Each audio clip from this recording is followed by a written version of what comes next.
Chap, thanks for dropping by. Hey, good morning. I apologize. I'm driving, but I'll be pulling over in a little bit. I was going to say, we need to do safe interview here. I don't want to get you into any Eyes kind of are on the trouble. wheel. Eyes are on the wheel. I'm good. Just all right, just checking. It's John and Nick here with you. First off, walk us through last night. You got the Duke on the last match of the regular season. Well done.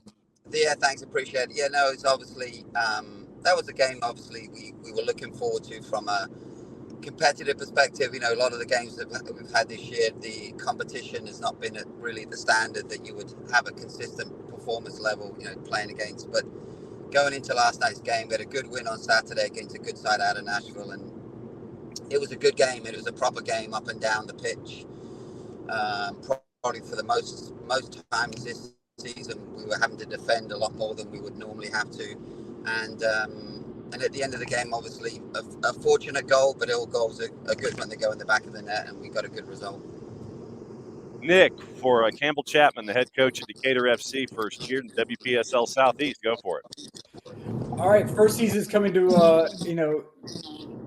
coming to a close. What are some things that you're looking forward to closing out after this match? What are some things that you as a manager are looking forward to and changing up or switching up, or things that areas you see opportunities for improvement? Yeah, I mean, we were very fortunate. The squad that we brought in this year was deep, even though, and we even added some girls towards the end of the season that were on the practice squad that did really well. You know, going into that league again, like we did going into next year, this year, I knew that the standard of players that I was bringing in was going to be good. We had enough quality players from the SEC and other Division One conferences that we'd have a very competitive team. There's obvious areas where you can always feel that you can do better, and I would say, like in probably most of the coaches, that people who can put the ball in the back of the net, take the chances.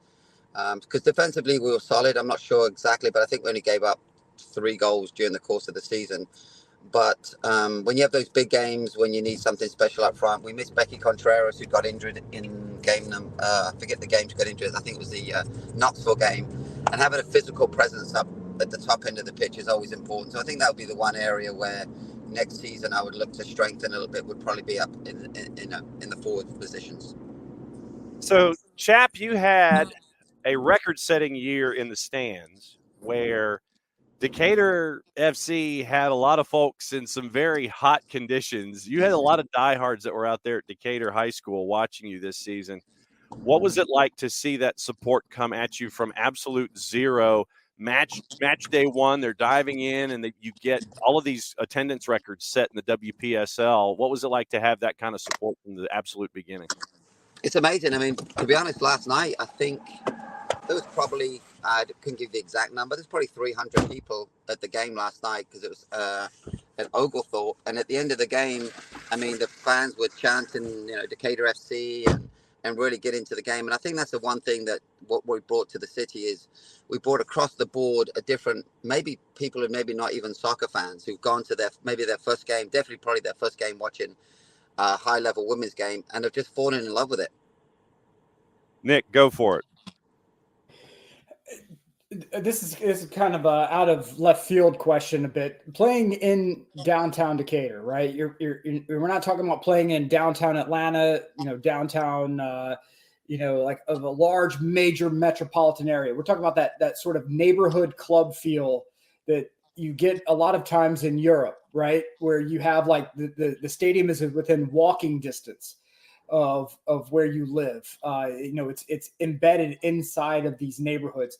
Can you talk a little bit about that sort of the atmosphere that Decatur has been able to build there because of your location, because of the sort of neighborhood vibe that you guys have been able to put together there? And because I feel that that's something that needs to grow more here in America, as far as having neighborhood clubs that you can build with and grow with.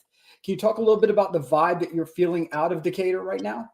Well, I think, I live in Decatur, and Gareth lives in Decatur. And, Decatur is a unique environment to live in the sense of, like, there's nothing really like it, especially being in downtown Atlanta, and you don't even know when you've entered it and you're in it. But the community of Decatur really embraced that's, I think, the sport more than anything. That, I always say, I've only seen the movie Home Alone, where, you know, they break into the house when people go on vacation. And I always said, if there's an Atlanta United game and you're a burglar, that would be the best place to be, would be Decatur. You just find every flag and just go have at it, because, you know, they love it. And I think with Decatur FC, what we brought is, you know, we've just sort of piggybacked, I think, a little bit on the Atlanta United way that they've, you know, people have the flags in this, you know, outside the houses. And I think the people have, well, one, obviously social media plays a huge part of, you know, getting the word out. But once people came to a game, I think they sort of felt like this would be something that they could do again and do again. And the city was great with the support they gave as far as making it accessible, people getting into the stadium really quick. Even if they got there late, you could still have that walk up. You know, back home in England, you know, you talk about the Premier League. You know, I go back home and the hardest thing to do is get a ticket for a game. And that's why, like you're talking about, Nick, the smaller clubs are still being able to survive, because people want to watch professional football. And so it's accessible. They just go to their own local club. The Premier League now is very difficult to get tickets for. And I think that was one thing that was helped Decatur FC is that you could still walk up on a Friday at 7:00 and get into the stadium and watch a game. So Campbell Chapman now investing in safe interviewing here on the morning show. I'm parked. I'm good. It's going over the season for Decatur FC in the WPSL Southeast, finishing second in the regular season behind 865 Alliance by 1 point. The one draw versus the one loss making the difference. 865 Alliance finishing on top with 6 wins and 2 draws. Decatur finishing 6-1-1 on the year. And yet, Chap, you only gave up 3 goals the entire season.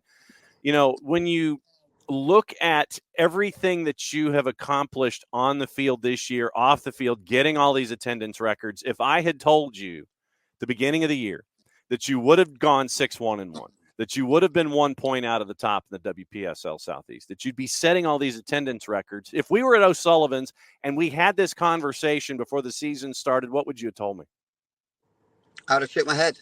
I would have said, you know, that like I said before many times, you know, we'd have been happy with having 200 people at the games, you know, because you have no idea of the growth of what that could, you know, when people started talking about we're having a team, I mean, it was really just Gareth and I just telling everybody we're going to be doing this. And then consequently, you know, with the explosion of I think getting the word out, like I said before, the city having it and pushing it through their flags and the banners and social media, it just started to become a little of an underground thing. And then, of course, when we started playing, and I think the most important thing, John, as well, is we did play good football. We were a good team to watch. And I think people enjoyed coming to the game and then seeing how well we were playing. And the girls were fantastic in playing good football. And I think that helped with us keeping it going over. People wanted to come back and say, oh, we'll watch them again. Because, you know, if you're not a good product on the pitch and the games aren't good to watch, then why would you go back? And I think that was an important part of something that we couldn't really see, because you never can say, I mean, if you watch Decatur FC play now, you know how we're going to play. And I think that's something that kept it going more than just just people going for the first time, is that people came back. One last go around with Campbell Chapman, the head coach of Decatur FC. Nick, go for it. Well, this is not even so much a question. I think I'm just extremely proud of the fact that you guys have been able, because I've known Gareth for a long time, from his days with the Atlanta Beat, whenever he first got that program up and running. I'm so proud to see neighborhood clubs, community clubs thrive and come out of the gate and kicking in doors and, you know, really making a statement. So the only thing I would do is issue a challenge really to you guys and say, you know, just please keep this up. Don't change that mentality.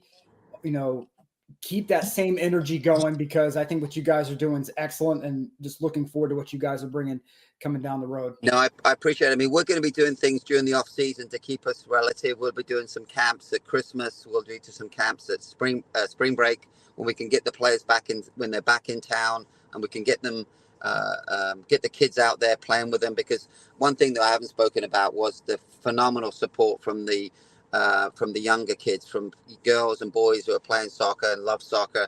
And I think that's something that we noticed far more towards the end of the season, is that girls are, you know, kids are showing up with banners with, you know, with Scylla or people like that they've actually started to relate to as young, you know, especially young girls, you know, watching the game.